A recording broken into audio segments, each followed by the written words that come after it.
Sangaldan railway station से जब train Srinagar की तरफ चलेगी तो टनल नंबर 42 को पार करती हुई यहाँ पर निकलेगी और यहाँ से हम कह सकते हैं कि जो इलाका है, जिस इलाके की हम बात कर रहे हैं वो दलवा है और इसके आगे एक पुल पड़ेगा, एक छोटा सा पुल जिसको हम आपको दिखा रहे हैं कि किस तरीके से ये ओपन है।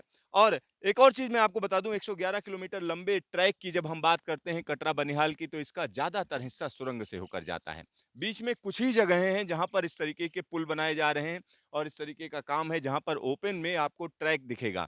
तो यहाँ केआरसीएल ये काम कर रही है और केआरसीएल के एक अधिकारी हमारे साथ हैं। अर्जुन जी, यहाँ पर जो काम चल रहा है अगर हम उसकी बात करें तो अभी क्या स्थिति है? अभी हमारा ये ब्रिज नंबर 85 है, वो कंप्लीट हो गया है। आप देख सकते हैं ये 300 मीटर का ब्रिज है और इसके सारे डेक स्लैब कास्ट कर दिए गए हैं, रेलिंग भी लगाया गया है और इसके दोनों बाजू के जो टनल है वो भी कंप्लीट हो गए हैं और दोनों सुरंगों में अभी रेल पटरी बिछाने का काम चालू है। यानी रेल पटरी बिछाने का काम चल रहा है। हाँ जी, हाँ जी। किस यहाँ तरीके की रेल पटरी बिछा रहे हैं आप लोग? यहाँ पे हम लोग जो नॉर्मली देखते हैं, वो हमारा बैलास्ट वाला ट्रैक रहता है जिसमें एग्रीगेट रहता है, खड़ी रहती है डाली हुई। लेकिन यहाँ जो पूरा ट्रैक है वो कंक्रीट का ट्रैक रहेगा। इसके जो स्लीपर है वो भी अलग टाइप के है, इसलिए हम लोग इसको बैलास्ट लेस ट्रैक बोलते हैं, जिसमें बैलास्ट नहीं है। ऐसा वाला ट्रैक यहाँ पूरा जम्मू कश्मीर का एरिया में ज़्यादातर बनाया जा रहा है, क्योंकि उसमें जब बड़ी-बड़ी सुरंगों में ये बैलास्ट वाला जो ट्रैक है वो मेंटेन करने के लिए बहुत मुश्किल है, वो कठिन है। इसके लिए इसमें बिना बैलास्ट वाला ट्रैक डाला जा रहा है, जिसको जो मेंटेनेंस से फ्री रहेगा, तो जिसमें मेंटेनेंस फ्री रखने के लिए आप सोचिए, इसकी कीमत ज्यादा पड़ती है लेकिन फायदे तमाम हैं। सबसे बड़ा फायदा है कि इसकी मेंटेनेंस में जो है कम समय लगता है और दूसरी बड़ी बात है कि कम पैसा लगता है, क्योंकि इसको माना जाता है मेंटेनेंस फ्री। और यहाँ पर जब हम ट्रैक के ऊपर चल रहे हैं, यहाँ जिस जिस जगह पर हम चल रहे हैं उसको वहां पर ट्रैक बिछेगा। सर, एक और चीज मैं देख रहा था, यहाँ पर बीच में ये सरिया दिख रहे हैं, एक ट्रैक टाइप का दिख रहा है, इसी के ऊपर जो है रेल लाइन पड़ेगी।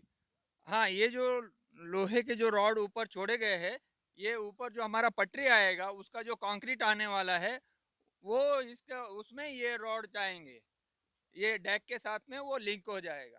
तो यहाँ पर जो पुल है आप देख सकते हैं कि किस तरीके से पुल 85 इसको नाम दिया गया है, पुल नंबर 85। और सामने जो सुरंग आपको दिख रही है, सामने जो सुरंग दिख रही है, अगर हम उसकी बात करें तो वो सुरंग अगले पहाड़ में चली जाती है। यानी एक पहाड़ से ट्रेन निकली, दूसरे पहाड़ के अंदर चली गई और वहां पर एक लंबी सी सुरंग है।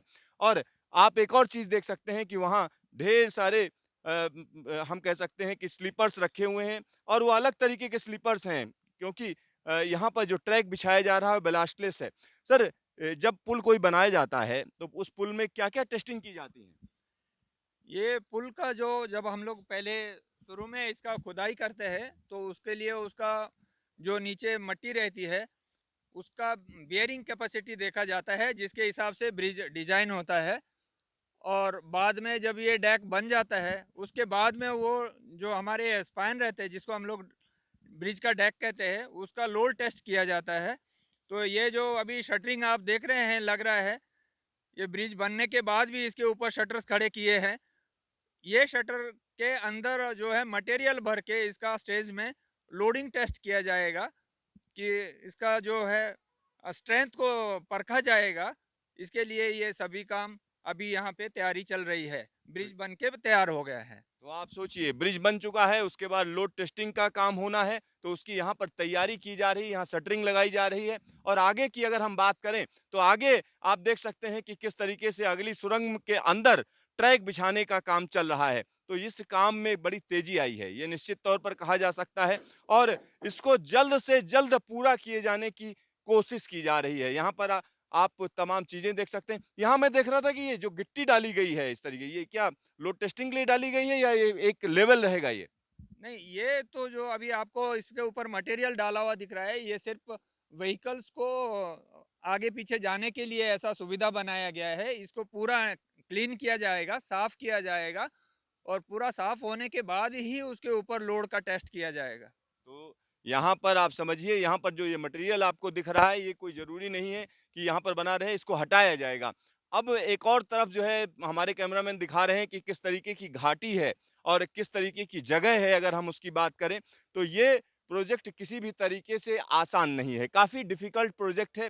और सबसे बड़ी बात ये है कि रेलवे के जो अधिकारी हैं, कर्मचारी हैं और तमाम देश के अलग-अलग कोने से कई लोग यहाँ पर जुड़े हुए हैं। उनको लगता है कि इसको जल्द से जल्द पूरा किया जाए। अलग-अलग एजेंसियाँ हैं, चाहे वो इरकान हो या हम कह सकते हैं केआरसीएल हो या प्राइवेट प्लेयर्स हैं। अगर उनकी बात करें तो वो लोग भी यहाँ पर हैं। नॉर्दर्न रेलवे के अधिकारी भी यहाँ पर लगातार बने रहते हैं और साथ ही साथ यहाँ पर हम कह सकते हैं तमाम टेक्निकल टीमें भी रहती हैं। यहाँ पर ढेर सारा मटेरियल बिछा हुआ है। लोग लगातार रात-दिन काम कर रहे हैं और जैसा मुझे बताया गया है 2-2 शिफ्ट में यहाँ पर काम चल रहा है और पूरा टारगेट है कि 2022 के अंत तक इसको पूरा कर लिया जाए।